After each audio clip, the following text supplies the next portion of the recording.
は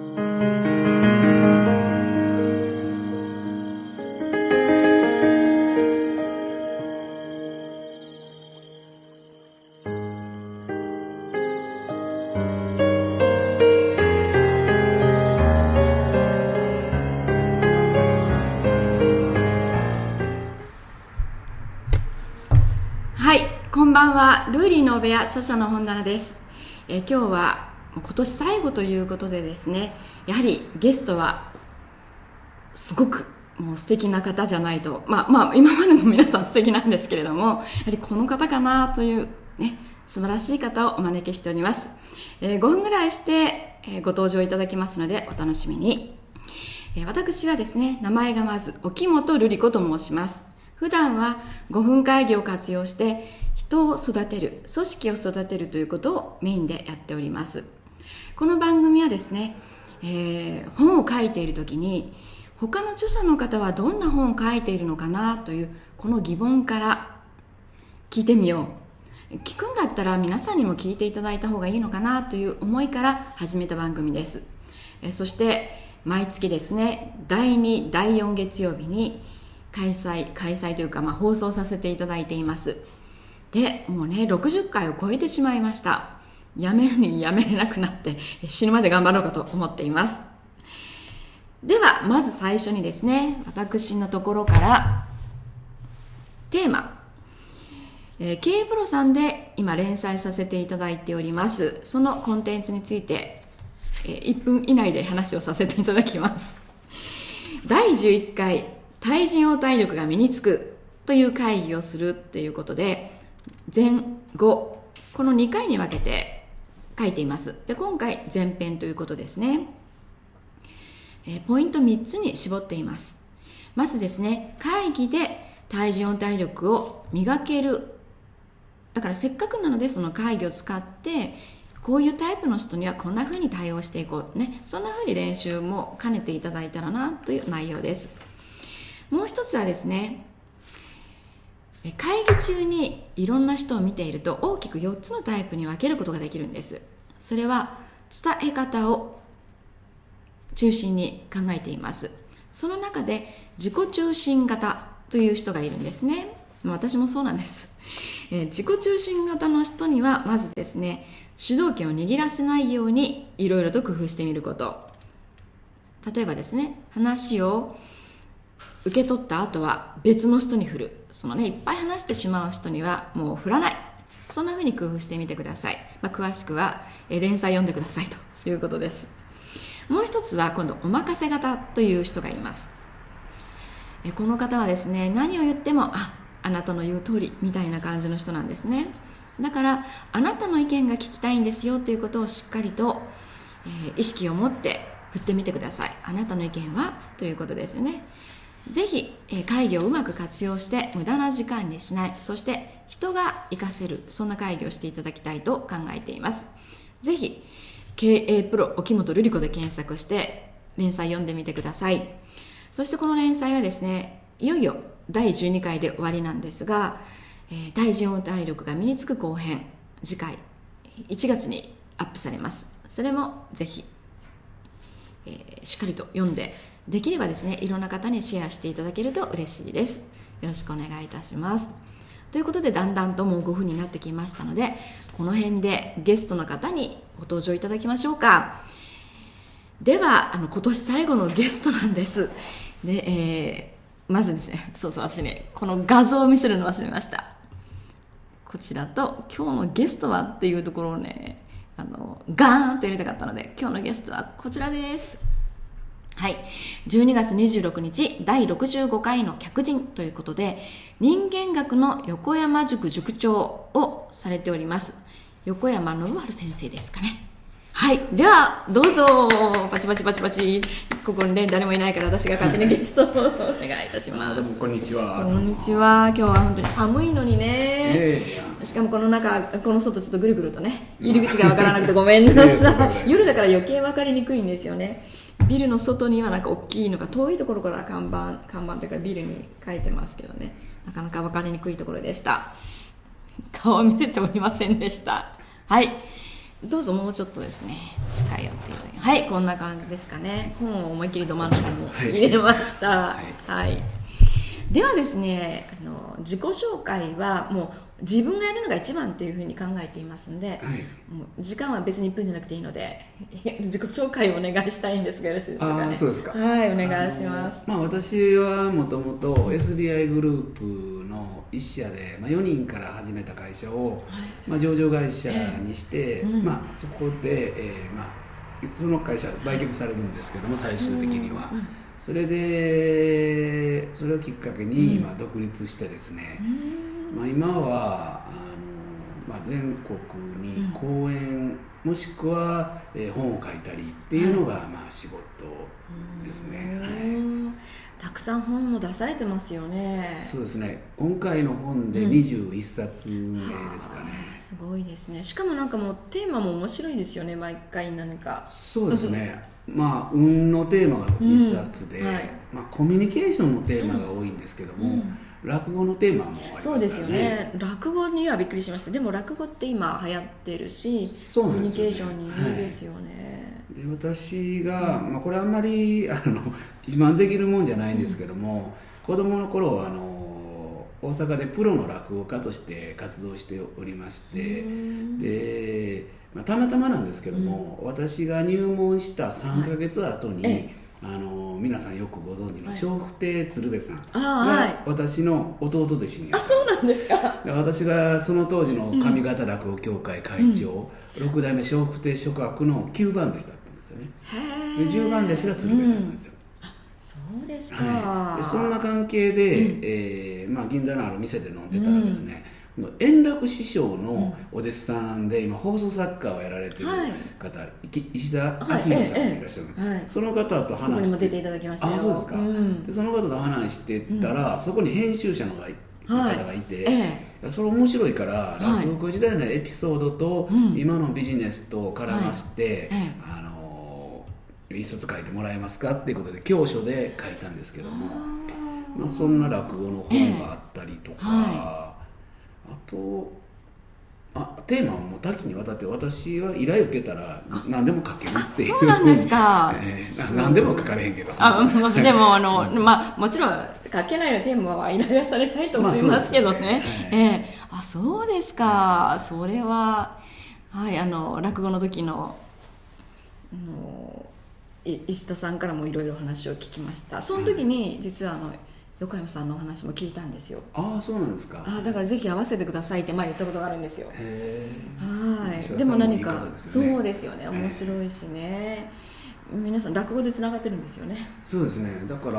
落語のいろんなその付き合いっていうか、そっちもだいぶ広がってきまして、意図的じゃないんですけども、だから私の横山塾のそういうイベントには、大阪だったら笑福亭鶴治師匠が、20何番弟子なんですけど、同じ一門なんで、で2人で漫才みたいなのやったりはしてるんですよね。落語を見に行くっていうツアーというか、なんかイベントもされましたよね。年に何回か、さっき言った鶴治師匠が東京で初めて独演会をされるんで、でそれにメルマガで募ったらもう一気に集まって、すぐいっぱいになるんですよね。そうですね、人数も限られてますんで、でも今年は100人募集かけたんですけども、それもすぐいっぱい、それはすぐじゃなかったですけども、2回ぐらいのメルマガでいっぱいになりましたよね。メルマガ取っているのでありがとうございます一度申し込みして行こうとしていたんだけど、その日に実は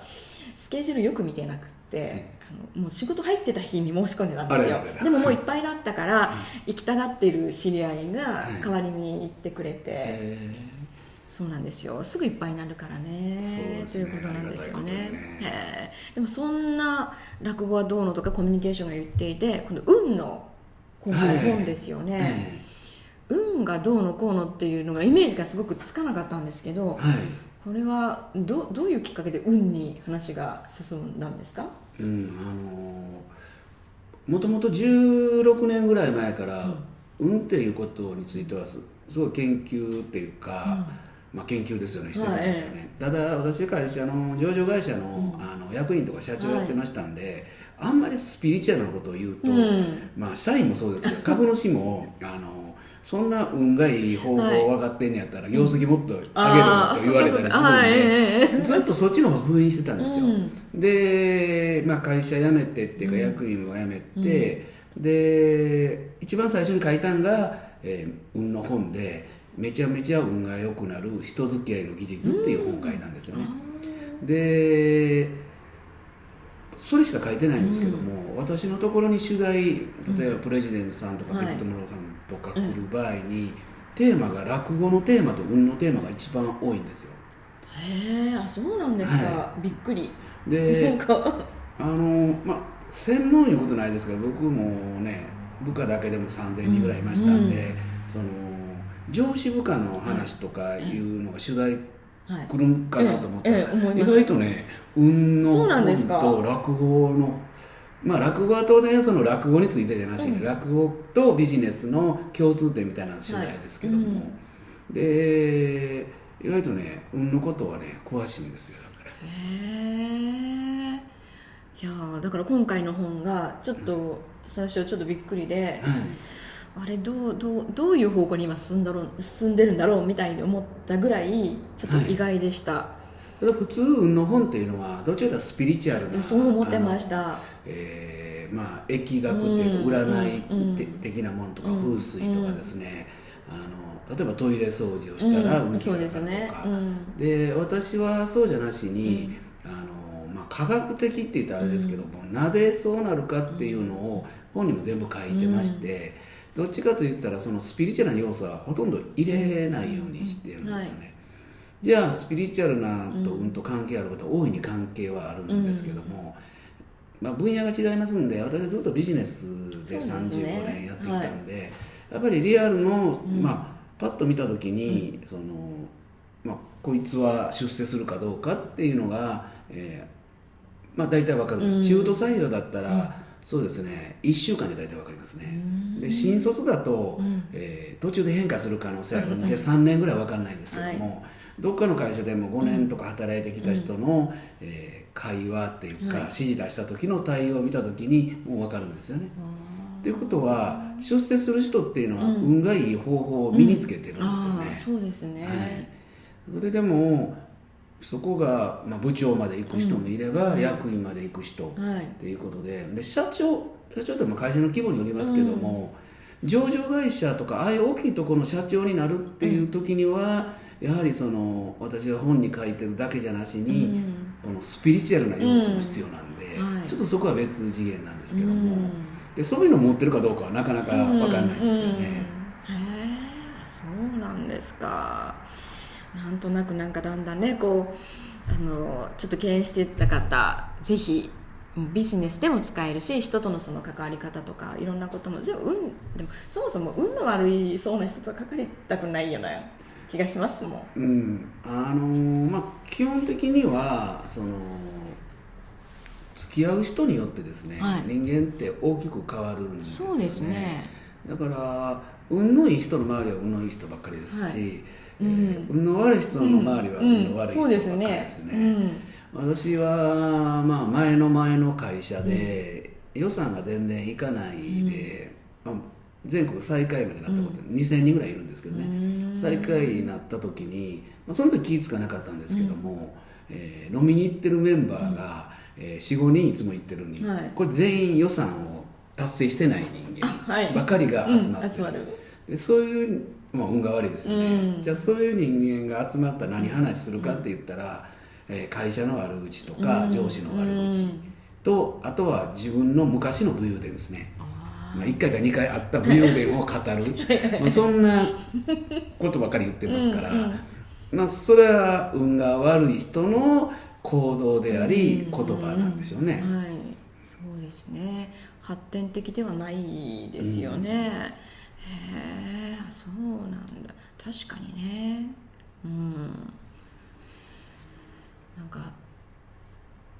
確かについている人のところに一緒につまり運が開けている人に寄っていきたいです。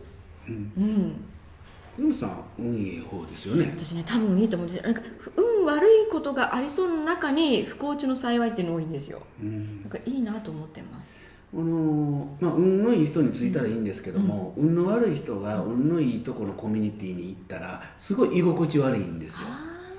だって悪口言ったらそうだよね、あいつけしからんねって言わないでスルーしますから、運のいい人は。そうですね。人の悪いことを言っても、得することないですからね。どこでどういうふうに伝わるか分かんないんで、まず言わないですよね。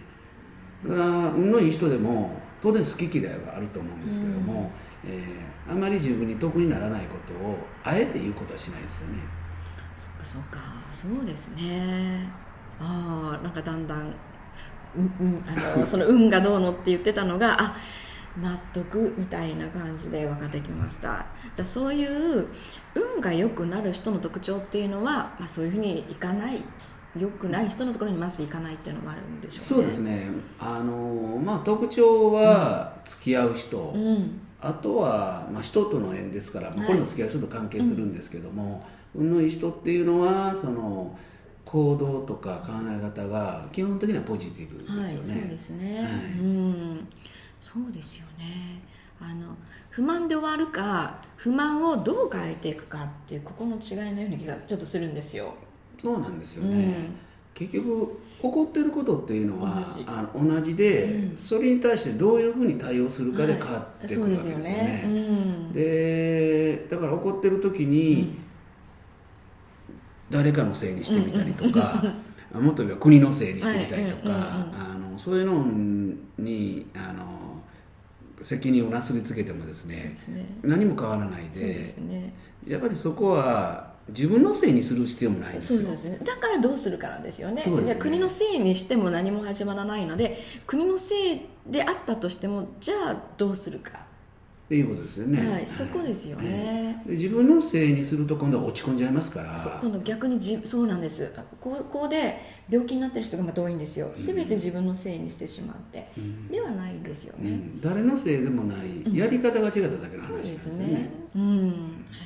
他に何か特徴ありますか？運が良くなる人の特徴。運の良くなる人の特徴っていうのは、一つは言葉と、もう一つは、行動が早いんですよね。で行動が遅い人っていうのはなかなか運が広げてこないんですよね。運逃してるかも。そうですね。そもそも運って何なんだっていう話なんですけども、多くの人が思ってるように偏ってるわけじゃなくって、あの人運のいい人だとかあの人運の悪い人だと言っても、起こってくる事象ってそんな変わんないんですよ。ただ何が変わってくるかというと、事象最初のスタートはほんのちょっとなんですけども、これを10年習慣づけしている人としてない人になったら、10年経ったらもう全然違いますよね。差出ますね。それは持ってるお金も違うでしょうし、人脈も違う。でも来てくるっていうか、流れてくるものっていうのは同じものが流れてきてるっていう感じですね。そうですね。確かに行動が早いっていうのはすごくなんかよくわかるような気がします。何かいいことがあった時に行動が早い人、つまり連絡が早い人ってまた連絡しようかと思うんですよ。こういういいことがあるよっていう。でも遅い人はもういいやとかって思うから、そうかなとか今思いました。僕は本20何冊書いてますけども、期限に絶対遅れたことないっていうか、もうかなり前倒しで、書くんですよね。そうすると困った時に絶対に遅れない人に来るわけですよね。これは寄稿って言って投稿する編集者とか雑誌社とかそういったところでも、もう時間がギリギリになってきたら、じゃあもう横山に行こうかっていう感じなんですよね。そうですね。そうですよね。ということはやっぱり運が良いっていうことになりますよね。そうですね。へえ、そうだ。運の本書いてて運悪かったらあかんわね。言えますよね。運がいいからそういうお話が来るんですからね。ちょっとねコメントが来ているので見てみます。ドリームイーかよこさんから。著者の本棚始まりました。木本瑠璃子さん、横山信春先生、こんばんは。こんばんは、ありがとうございます。神戸さん、はい、沖本瑠璃子さん、横山信原さん、こんばんは。こんばんは、ありがとうございます。この神戸さんという方が、はい、今までずっと1回目から聞いていただいてコメント書いてくださる人なんですよ。まあ、ありがたいですよね。本当に。だから私が忘れてることは全部覚えてください。っていうかね、今ね、画面の画像の方がね、フリーズしてしまってますけどね。はい。なんかでも放送流れてますので大丈夫です。こっちの方で流れてますので。あ、そうです、はい。へえ、あ、そうなんだ。いや、うん。じゃあ私もその運が良くなるような行動も取らなきゃって今ちょっと思いますね。やはり、まあ、取っておられるんですよね。まあ自分としては取ってますけどね、はい、まあそうですね。じゃあ逆に運気を上げるのにやっちゃいけないことを教えてほしいんですけど、何やってるんだろう私はみたいな。例えばね、私が会社の上司で、部下に例えばこういうことをやろうよって企画を投げた時に、はい、分かりましたっていう人間は運がいいですよね。で、運が悪い人っていうのはどういうことを言うかで、いやそれは横山さんこの間それと同じことやって、えらいトラブルになりましたとか、もっと例えばそれでもしシステムエラーが起きたらどうするんですかとか、でそれも実はあった話なんですけども、それトラブルになったって、それいつトラブルになったんだ、いや3年前のいついつありましたって、いや同じような事象って何万回もやってて、何万の1のトラブルのことを考えて躊躇してたら話進まない、起こった時に考えようよとか、もっと言えばシステムエラーなんてそれ予測できないわけじゃないですか。でそういう確率論的に、もうほとんど起こらないことを、言ってくる人っていうのはまず運が悪いですね。ただし僕がやったらあかんのは、例えば飛行機の操縦のマニュアルとかですね、医者とかはそれは100万分の1の確率でも落ちたら大変なことになりますからそこは別なんですけども、一般に我々のビジネスの新規企画なんて失敗しても命まで取られないわけですね。そしたら分かりましたで上司をやりたいから言ってるのに、それをできない言い訳を言う人はまあ運が悪いですね。もうチャンス与えたくなくなりますもんね。そうですね。やってみなきゃ分かんないですしね。そうですね。それで誠本当にできないこととか、僕が無理言うことはあるんですけども、そういう運のいい人はその時に言わないです。で一回できる方法を考えてからやっぱりこういう可能性が高いですってなったら、まあそうかと思うけど、運の悪い人に言われたらもういいかな、あんたもういいわという感じになりますよね。確かにその逆の立場で考えたらよくわかりますね。そうですね。頼む時にとか依頼する時にああだこうだとかってなんやかんや言われてしまうと、もういいやこの人にはで結局誰かに振るとその人にいいチャンスがボーンとってことですよね。でこの言ってる人は悪気があるわけでもなく、何を言いたいのかって言ったらやるんですよ。最初にやるんですけども、自分はこんな知識があると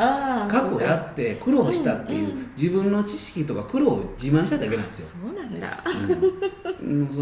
そこにはそういうことがあって、だって何も言い訳しても最終的に僕はやれって言ったらやらなあかんわけですよね。そうですよね。じゃあ最初から素直にやればいいのか。だから結果も同じなんですからね、やらされるわけですからね。そうですよね。ああ、そういうことか。じゃあ運気を上げるのにやってはいけないことっていうのは、まあもう文句より先にまずやってみてっていうことですよね。もう一つじゃあやってみるのと、うまくやるように工夫して試行錯誤を働かせばいいんですよね。でもう一つ運の悪い人が、やることは、相手にダメ出ししながらとか、相手に不快感を与えてる相手に何かを要求するっていう人。不快感を与えながら、なんていうのかな、例えば会社で出世したければ、上司に喜んでもらわなダメですよね。でも上司の悪口言ってながら、上司にもっと給与上げてくれっていうのは、これはもうバランス悪いですよね。悪いですね。こういう人も運が悪いですよね。そうですよね。そういう話を聞いてると本当にスピリチュアルじゃなくて普通のビジネスの話ですよね。だからそのトイレ掃除せんでもいいわけですよ、した方がいいと思うんですよ長財布って私の知り合いっていうか先日亡くなられたけど、日本で一番個人で金を持ってる武田和平さんって名古屋にいらっしゃるんですけど、その人なんか長財布持ってる、折りたたみの財布持ってましたけどもでも何百億っていう資産を持ってますからそうですよね、多いですよね。そうそう、どう信じるかでね、それがいいと思ってる人はそうですね、長財布で幸せいっぱいだったらいいですよね、長財布だけで億万長者になれるわけじゃないんでだったらみんな長財布持ってますからね、そういうことか。でその運気のリズムっていうのってあるんですか？で運のいい人と運の悪い人って今の話なんですけども、やっぱりこのリズムっていうか、この波が、これは避けれないもんなんですよ。そうなんですか。で、これを受け入れる必要があるんですよね。で運のいい時って、僕はサラリーマンの時に、家の近くに狭山湖っていう湖があって、で1時間半ぐらい、休みの日とか時間の時歩くんですよね、でも遠いから帰りは電車で帰ってくるんですよ、で西武球場前っていう駅があって、そこローカルだから、電車が20分に1回1本しか来ないんですよね。でということは、10分を真ん中に置いて駅に着いた時に、10分以内に着いたらラッキーですよね、で10分超えたらアンラッキーですよね、っていうのでやってたら、月の要は上昇気流の時には毎回10分以内、もうそれこそ2分か3分で、これが10回ぐらい続く時あるんですよね。でこの時は運気がいいんで、何をやってもうまくいくっていう時ですよね。逆にいつ行っても電車行った後っていうのもあってですね、でこういう時はね、ちょっとここはスピリチュアルな話になりますけど、宇宙から流れてくるエネルギーが、途絶えている時なんですよね。でこれは神さんも、忙しいから、ちょっと忘れる時もあるんでしょうけども、でこの時には焦らないで、要はね、運のいい人っていうのは時間軸を長く伸ばせるって考えることができる人なんですよ。で運の悪い人っていうのはもう今ワンショットっていうことなんですよね。ゆとりですかね、気持ちのゆとりみたいな感じですかね。だからさっき言った行動をどんどんっていうのは、これは運のいい人の特徴なんですけども、流れがうまくいってない、要はどうしたらいいか分かんない時には、時間を置いたら何かのシグナルが出てくるんですよ。それをシグナル出る前に、失敗したらそれ取り返そうと思って、焦って次々ジャッジした時に、その何が本質かっていうのが分かんないですよね。で私は、営業本部長っていう立場もないことやったんですけども、やっぱ店舗の数字っていうのは気になるんで、悪い店舗を早く立て直そうとして、人をコロコロ変えてみたり、レイアウト変えたりとか、したんですけども、全然数字がうまくいかないんですよね。だからそこが数字悪い理由っていうのは全く違うところにあったのに、関係ないところをどんどんいじって、無駄なコストと人を傷つけてるだけっていうことなんですよね。でも時間経てばちゃんとその正しい方向の結果がどんどん出てくるんで、そこをたくさん見てからやればいいんですよね。そうか。だから行動っていうのは分からないやつはやってみないと分からないけども、動いてるやつは違う方向に行った時にはちょっと時間軸を伸ばす、ついてる時はイケイケでいいですけども、うまくいかない時にはちょっと冷静にその状況を見れるっていうのも運気を上げる方法なんですけどね。そうか。そうね。ちょっと内容が合うのかどうかわからないんですけど、その本っていうか連載とかそういうのを書くのに締め切りってありますよね。でその今なんか、締め切りは絶対私も前倒し派なんですよ、思いっきりで書いていて、書けない時も時々あるんですよ。なかなか進まない、その時に焦ってもいいものっていうかなんか納得感のあるものが書けないんですよ、その時にちょっと慌てず行動は早くするんだけど、ちょっとゆっくりとしてちょっと冷静に客観的にするとふっとなんかひらめくことがあるんですよ。なるほど。そういうのもこのリズムとちょっとなんか合ってるんですかね。結局そういう本を書いたりとか、創作ですよね、それは出る時と出ない時ってあるんで、それでも出ない時も潜在意識では、その考えてるわけですから、気分転換したりとか、一回そこを手放すっていうのはいいかもわからないですね。そうですね。じゃあそれで、締め切りを超えたらどうかって言ったら、もう締め切り超えるっていうのは、もうゼロなんですよ、それはないですね、だからその範囲内であれば、ちょっと乗らない時には気分転換するとか、一回手放す方がいいかもわからないですね。そうなんだ。ありがとうございます。参考に手放してないわ結構って思ったんですよ。結局手放すっていうのも必要で、そうですね、その、目的を達成するときに、弛緩するというかリラックスできるんですけども、でみんなこっちの方ばっかりだけども、目標を諦めるっていうのも大事なんですよね。諦めるか達成するか、この2つしかリラックスできないんですよ。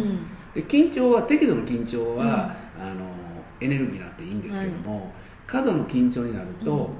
宇宙からのエネルギーが止まっちゃうんで、この過度の緊張になった時に、もっともっとって頑張っても仕方なくって、それ過度の緊張状態になるのは、ハードルが高いか、タイミングが違うからっていうので、その目標を諦めちゃう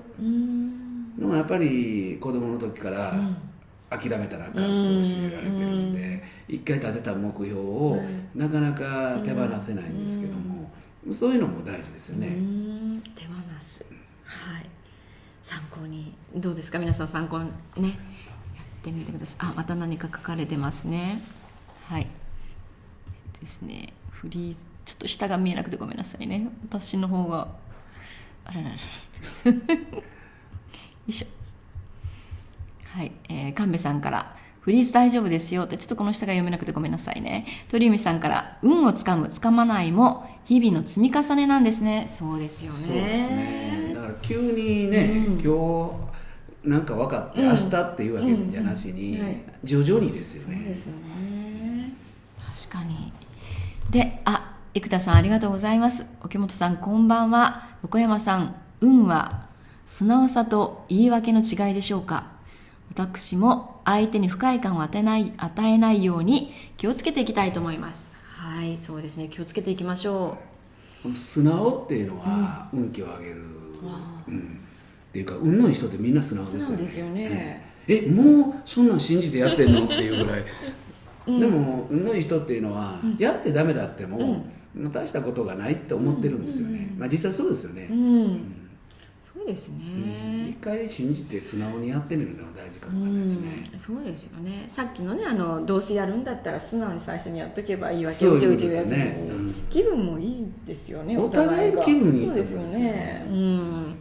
言えます。ありがとうございます。で、その横山さんが前ちょっとこう横山塾になるのかな、お話ししている動画を見てですね、大爆笑したのがあるんですよ。そうなんですか。人間と書いて人間万事作用が馬、あれが私も実は知らなくて、人間と読んでたんですよ。あれはほとんど大学教授でも人間って読む人がいるんですけども、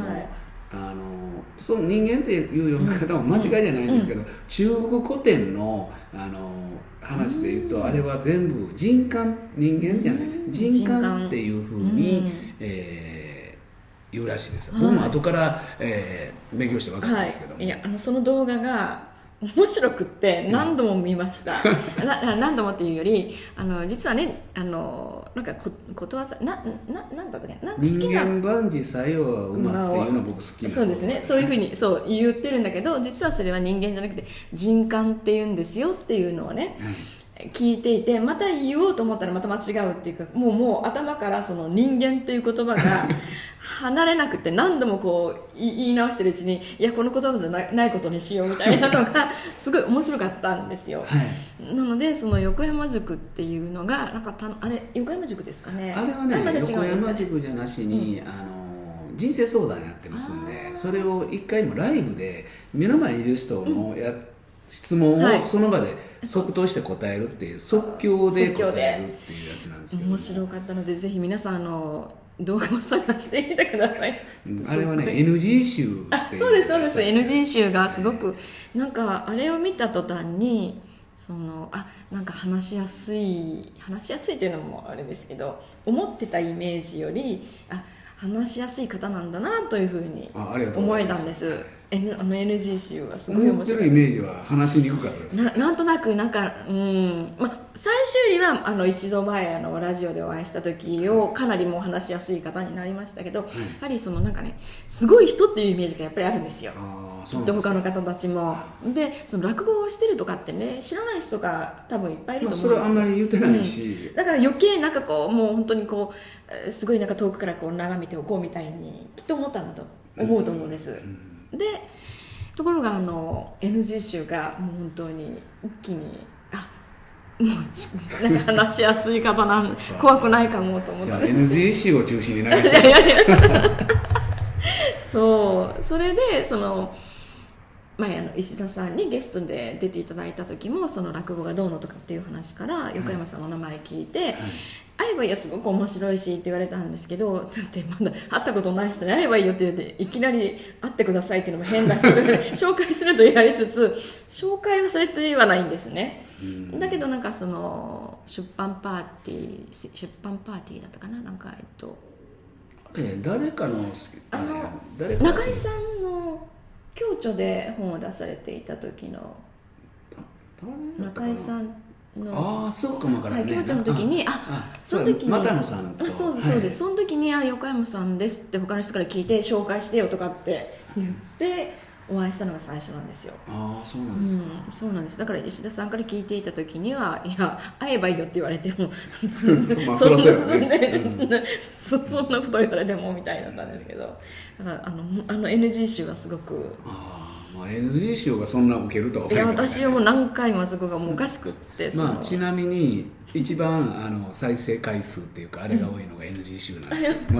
ていうかダントツ。そうですね。その次が不倫の話をしてそうなんですか。不倫の話って不倫の相談を受けて、で僕のイメージって僕そんな本も書いてないし、キャラクターも違うのに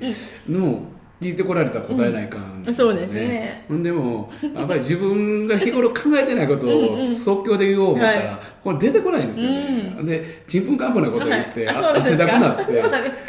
この質問僕答えられませんわいう感じで。じゃあそれもちょっと見たいですね。皆さんどなたかリンク貼ってください。そうなんですか。すごく面白かったです。でちょっとですね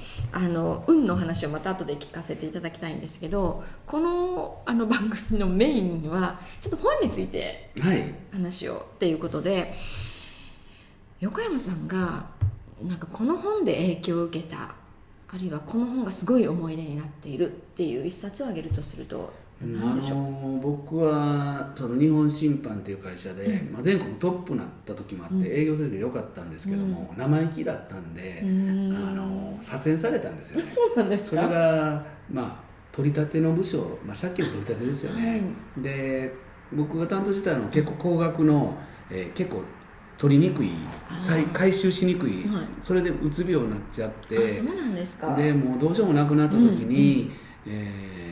ちょっとずつエネルギーを投入するのに読んだのが、いっぱい本読んだんですけども、その中でナポレオンヒルの思考は現実化するっていう本があるんですけども、これ28回読んだんですよ。すごい、28回、すごい。結構分厚い本で字もちっちゃいんで、でもずっとそれも繰り返し読んできて、やっとエネルギーができて、で転職って会社辞めて、もう違うことを取り立てしててもしゃあないんでっていうのでっていうそのきっかけをくれたのがナポレオンヒルの思考は現実化するっていう本なんですよね。そうなんですか、有名ですよね。そうですよね。そうですか。でも鬱になったことがあるってね。そうですね。もうね笑いなんて忘れちゃってますからね、もう笑顔なんてもう見たことない。その時の、ビデオが出てきて見たら、顔が暗いだけじゃなしに、いろんなとこ行ってるんですけど、子供と一緒に、全部服が真っ黒なんですよ。そうなんですか。じゃあ、ここも変わってくるんですね。だから着るのも、暗くなってくる、暗くなってくるし、家族で子供たちとか女房が笑ってる中で、僕一人だけ暗く新聞読んでたりとかしてるっていう、本当変わってくるんですけどね。そうなんですか。それを救ってくれた本でもあるんで、へえ、じゃあ本当にそれがもう影響を受けた本ですよね。そうですね。なるほど。よく僕は今まででよかった本はってよく聞かれるんですけども、古くからずっと残ってる本、これは人によって好みはあるんですけども、残ってる本っていうのはやっぱりいいです。そうですよね。ナポレオンヒルの思考は現実化するの何十年前からずっと今でも本屋に平積みされてますし、例えばカーネギの人を動かすなんていうのも、いつでもこう平積みされて、やっぱりああいう生き残るものっていうのは、やっぱり素晴らしい。そうですね、時代関係なくずっと読み継がれていくんですよね。で100万部売れても、もう1年経ったらもうどこにもなくなっちゃうようなやつもありますよね。やっぱり本当のいいロングセラーっていうのは、今の思考が現実化するだけじゃなしに、いいんで、いい本っていうのはやっぱり版を何十回も重ねてる本っていうのが、参考になるかなと思うんですけどね。そうですね。確かにね。じゃあ今度はもちろん今の本ももう皆さんに逆に言うとおすすめではありますが、他に今度はおすすめ本とすると、またこれも一冊選ぶの大変なんですけど、結構あるんですけども、ここ最近で言ったら本田健さんが書いた、運命は開けるっていう本があるんですよ。でこれは松下幸之助さんの自叙伝なんですけども、ただ松下幸之助さんの本って、多分400冊ぐらい出てると思うんですよね。出てますよね。僕もいっぱい読んだんだけども、その中でも聞いたことないようなエピソードがいっぱい出てくるんですよ。本田健さんが松下資料館って言って、京都に松下幸之助さんの話っていうのは全部筆記で誰かが控えてるんですって。その膨大な資料があって、そこに行っていろいろ見せてもらったりして、みんなが知らないようなエピソードが結構入ってるんで、そうですか。この運命は開けるっていう本、PHP さんから出てるんですけども、これは面白いと思います。これはね読んどかないと。そうですか。でも本田さんがその松下さんをっていうのが意外ですよね。そうなんですか。もともと PHP さんで本田健さんが出された本が結構売れたんでっていうところから来たみたいですけども、そうですか。普通はビジネスですごく成功した人、だから稲森さんとか、ああいう人が書くようなイメージなんですけども、本田健さんがビジネス成功してないんじゃなしに、どちらか作家が専門じゃないですか。でもすごい切り口もよく面白かったですね。意外でもあるし、ちょっと読みたいですね。ぜひ読んでください。ありがとうございます。ぜひ皆さんも読んでください。じゃあちょっとここでねもう一回見てみましょうか。生田さんから、相手が自分の思うようにうまくいかないときは冷静に状況を見ることで変化するようにしたいです。ありがとうございます。そうですね、冷静に見ることですね、状況をね。冷静でありのまま見るっていうことですよ。そうか。解釈すると、正しく解釈してるんじゃなしに、自分の都合のいい解釈するので、だからその現実をありのまま見れば対処法分かってきますよね。そうですね。あと生田さんから、運とは自分のやるべきことに本気で一生懸命取り組んでいる人のところにある日突然やってくるものであるように感じました。運は決して自然発生や偶然には来ないように思います。そうですよね。だから例えば本なんかで1日わずか3分でとか、なんか楽してなんかっていうけど、成功してる人はそんな人見たことないよね。そうですよね。やっぱり日頃の行いがっていうのって合ってるんですよね。それは汗水垂らしてとかそういうんじゃないけども、やっぱり努力はされてますよね。そうですね。人はまたそういうの見てますよね。だからそういう人を応援したくなるんでしょうね。なります。なぜかなりますね。私も応援してほしいけど、応援されたいけど人を応援する時もやはり同じですね。そうですよね。と言ってるうちにもう早いですね。もう45分も経っちゃってあっという間なんですよね。で、先ほどのじゃあ運にまた話を戻しますが、運ってコントロールできるんですか？これはマックス・ギュンターっていうアメリカの科学者で数学者なんですけども、数学者、どっちかといったら、スピリチュアルから程遠い人が運の本を書いてるんですけども、その人が言うには、ある一定の部分だから70%から80%ぐらいはコントロールできるって言ってますよね。すごいですね。じゃあコントロールしたいです。それで仏教の、経典なんか有意識学とかそういうのの、研究されてる無野正玄先生とか、ソニーの元上席常務やられてる天下四郎さんなんかは、100% コントロールできるって言ってますよね。っていうかそのコントロールっていう言葉は使ってないんですけども、自分の行いがそのまま、要は自分のそういう考え方とか感情がそのまま現実に現れるっていう言い方ですけども、そうすると、下では 70%、で上は100、コントロールできるっていうことですから、やってみない。そうですね。やってみた方がいいですよね。そうですよね。運を開くのは結局自分で、まず自分ですよね。結局、さっきの思考は現実化するって話しましたけども、起こってるのは今までの自分の行動の結果が今現実になってる話で、だからよくしようと思ったらこれからの行動を変えていかないといけないですよね。そういうことなんだ。本当にもう完璧にビジネス書ですね、これはもう。そうですね。ぜひ読んでください。ぜひこちらね、こっちじゃなくてこっちじゃなくてこちらです。大きく写します。運が良くなる人と運が悪くなる人の習慣ね。そうなんだ。この絵がいいですね。万歳と下向いてるね。確かに。で僕は昔はこの下向いてる人、下向いてる人、しかも服も黒い感じという感じですかね。今はその万歳ですかね。私も運が良くなる人になり、運が良い人と関わっていきたいですかね。そうですね。ということで、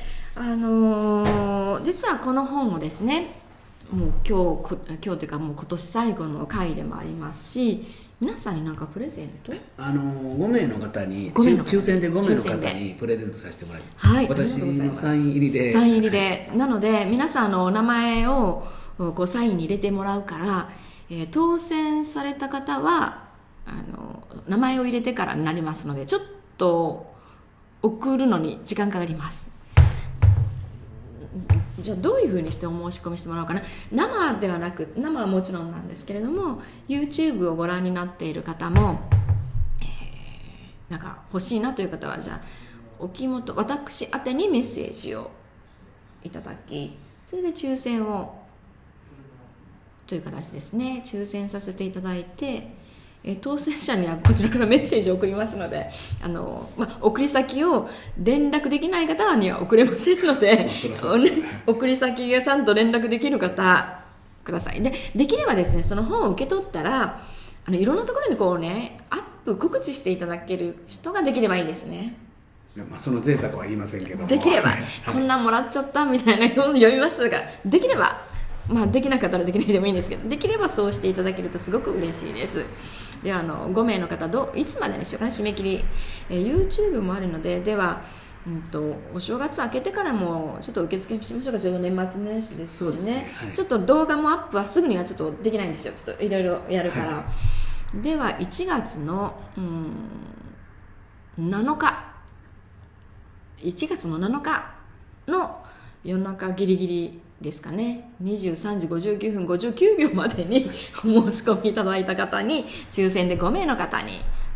本を送らせていただきます。その時にこう、お名前なんて入れてほしいかメッセージいただけますか。例えば私だったら沖本瑠璃子という名前なので、瑠璃子さんへとか、そんな風にくださいお願いいたします。なんか別にね、クイズとかなしでいいですよね。はい、ここまで言っとけば大丈夫でしょう。はい、ありがとうございます。5冊もね、5名も太っ腹ですよ。すごいです。ありがとうございます。ありがとうございます。では何かこうね、告知したいとか宣伝したいとか、何かこういろいろと人間塾のこととかも何でもいいので、ぜひどうぞ。東京と大阪で毎月1回、横山塾っていうのをやってるんですけども、で来年の1月から、初級コースっていうのを、もうこれはもうほとんど、ただじゃないですけども安い値段で、横山塾の初級コースっていうのを始めましたんで、興味ある方は横山信春公式ホームページ、信春は信用の信に明治の字ですので、そうですね、横山信春公式ホームページの方に、行っていただければ、分かるようになってるのかな、ちょっと検索すれば、もう名前を検索すればもうそのサイトに飛び、そこから多分分かるようになってると思うんですよね。ぜひチャカチャカチャっと検索してくださいね。コメントがまたまた素晴らしい方から、室井さんからログインできない、間に合いました。昨日本屋さんで私の本の横にありました。そうですね、飛鳥さん同士じゃないのかな。そうですね、この方も著者の方ですよね。著者の方ですね。多分飛鳥さんで出してるので、この前出したのかな。同じようにこのシリーズのこういう形だと、じゃないか、飛鳥さんのはずなんですよ。そうなんですか。なので、ちょうどこの方も売れてるので並んでたんですよね。ありがとうございます。室井さん応募するんでしょう。ありがとうございます。その人間塾、これいつからやってるんですか？もう3年ですね、大体ね。今回は35回目とかですから、約3年ですね。そうですか。で、その NG 集のあった人生相談っていうのは、あれはもう単発でもやってるんですよね。面白いですね。行ってみたいなとか思いながら、大爆笑がどうしてもなんか楽しそう。横山塾もほとんど笑いの渦みたいな感じですよね。そうですか。私行っても大丈夫なのかなとか思って。全然大丈夫ですよ。ですか。楽しみにしています。ではもうね、時間もないので一旦ここら辺で終わりにさせていただいた後におまけ編があります。おまけ編はもう本当に今生でしか見ていない人にだけのお話になります。ちょっとまたね、ここでコメント読ませていただきます。室井さんから、そうか、本の画像を画面に貼り付けるという手がありますね。素晴らしい。ありがとうございます。結構苦労してるんですよ、私も。本